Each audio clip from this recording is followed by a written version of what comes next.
An alleged Capitol rioter got smacked down by a judge this week after the rioter tried to have his case dismissed, or the alleged rioter.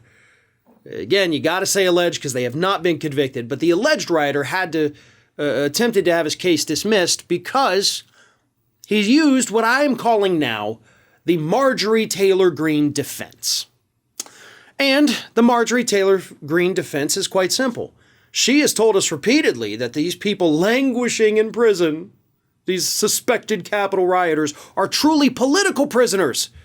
They were selected for prosecution not because of the crimes they may have committed, but because of their party affiliation.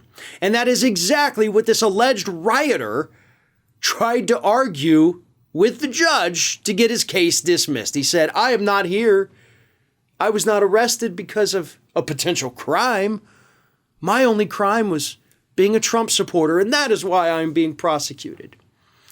Well, the judge smacked that down pretty dang quick, as you could imagine. But I gotta tell you, the argument, like when you look at the whole argument that this alleged rioter put forward, through his lawyers, of course, it's not that bad. I'm gonna be honest, it's really not that bad. Because what this alleged Capitol rioter, let's go ahead and for the record assume that every time I say Capitol rioter, I'm putting the word alleged in front of it because I'm tired of saying it. So they're all alleged, unless they've been convicted. So anyway, this individual, via their lawyers, tried to argue that this was a selective prosecution for this individual because all those Portland rioters from last summer, about 96% of them had the charges against them dropped. None of them were prosecuted, barely. And honestly, not a bad comparison in my opinion. Luckily, I'm not a judge.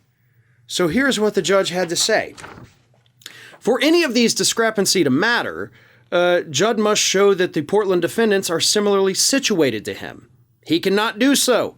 Although both Portland and January 6 rioters attacked federal buildings, the Portland defendants primarily attacked at night, meaning that they raged against a largely vacant courthouse. In contrast, the January 6 rioters attacked the Capitol in broad daylight, and many entered it. Thousands of congressional staffers walked the Capitol's corridor that day.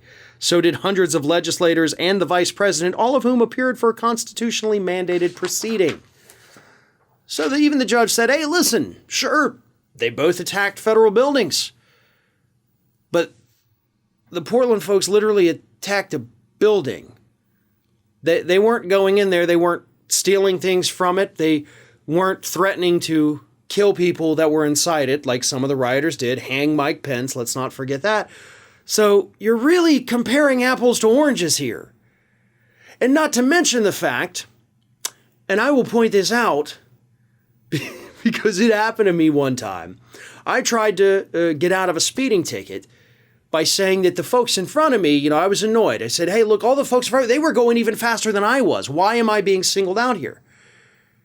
And the cop, being a good Southern boy, he says, you ever go fishing? I said, yeah, of course I've gone fishing. He said, did you catch them all? I said, no. And he goes, same here. That's how it is. Sometimes people do crimes and people don't get prosecuted for crimes. Sometimes they get away with it. Sometimes you get caught and you have to face the music. That doesn't make what you did any less bad just because other people who did it didn't get caught. And of course, in this instance, we're not even talking about people who did the same thing. We're talking about people in a different city under different circumstances, and most of the charges were dropped against them because the cops either one, couldn't identify individuals, or two, when they finally looked at it and saw these individuals, they couldn't prove that any of them did a crime. It is what it is.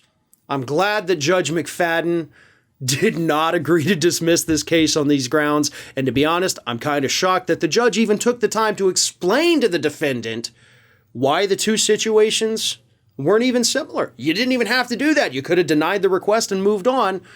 But hey, maybe the defendant learned something there. Not the difference between Portland and the Capitol, but using the Marjorie Taylor Greene defense of being a political prisoner. Yeah, hasn't worked out for anybody so far. So maybe it's time to let that one go.